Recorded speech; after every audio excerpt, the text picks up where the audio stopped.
মিরপুর ১০ মোড় থেকে Paris road কয়েক মিনিটের হাঁটা পথ। প্যারিস রোডের পাশেই ১ কিলোমিটারের প্যারিস খাল। ময়লা আবর্জনার দাপটে খালের অস্তিত্ব বোঝার উপায় নেই। সিটি কর্পোরেশন নিয়মিত পরিষ্কার না করায় দিন দিন এই খাল বিলীনের পথে আর বেড়েছে দূষণও। কবছর আগেও বৃষ্টির পানি নিষ্কাশিত হতো এই খাল দিয়ে। এখন সামান্য বৃষ্টিতে খাল উপচানো পানিতে ভাসে ঘরবাড়ি। বিশেষজ্ঞরা বলছেন, কর্পোরেশনের দুর্বল পরিকল্পনায় এই বেহাল দশা। সদিচ্ছার অভাবে এখনো সীমানাও নির্ধারণ হয়নি খালের। সুমন মাহমুদের প্রতিবেদন। দেখতে ভাগার মনে হলেও এটি আসলে প্যারিস খাল। মিরপুর ১১-র প্যারিস রোডের পাশেই এই খাল। কাগজে কলমে ৪০ ফুট প্রস্থ, বাস্তবে সরু নালা। এককালে এই খালে নৌকা চলত, এখন ময়লার চাপে পানিও স্থবির। প্যারিস খাল পলাশনগর হয়ে মিরপুর ১৪ নম্বরে বাউনিয়া খালের সঙ্গে মিলেছে। স্থানীয়রা বলছে, সিটি কর্পোরেশনের গাফিলতির কারণে খালের এই অচল দশা। খালটা কোনোদিন ফুল পরিষ্কার করে নাই, যখন পরিষ্কার করছে হালকা পরিষ্কার করে চলে গেছে খালি দেখানোর জন্য।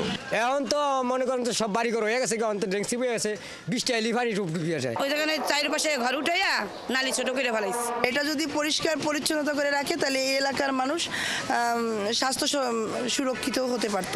বিশেষজ্ঞদের দাবি, খাল উদ্ধারে একের পর এক ভুল সিদ্ধান্ত নিয়েছে উত্তর সিটি কর্পোরেশন। এমনকি এখন পর্যন্ত খালের সীমানাও নির্ধারণ করতে পারেনি তারা। সারা পৃথিবীতেই খালে যারা ময়লা ফেলে, এমনকি যারা সুইরেজে ময়লা ফেলে, তাদের কিন্তু পেনালাইজেশনের দরকার আছে।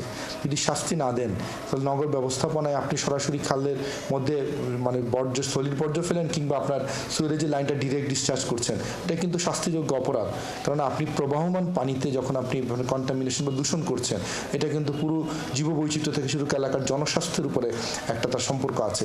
পরিবেশবিদরা বলছেন, সিটি কর্পোরেশনের ব্যর্থতায় খাল দখল হচ্ছে আর খালের পচা পানি পরিবেশের মারাত্মক দূষণ ঘটাচ্ছে। খালের পানি আজকে আর পানি প্রবাহিত না হয়ে এখানে নগরের পৌর যে বর্জ্যগুলো রয়েছে সেই বর্জ্য পানি ইনফ্যাক্ট এখান দিয়ে কালো কুচকুচে এই পানি প্রবাহিত হচ্ছে।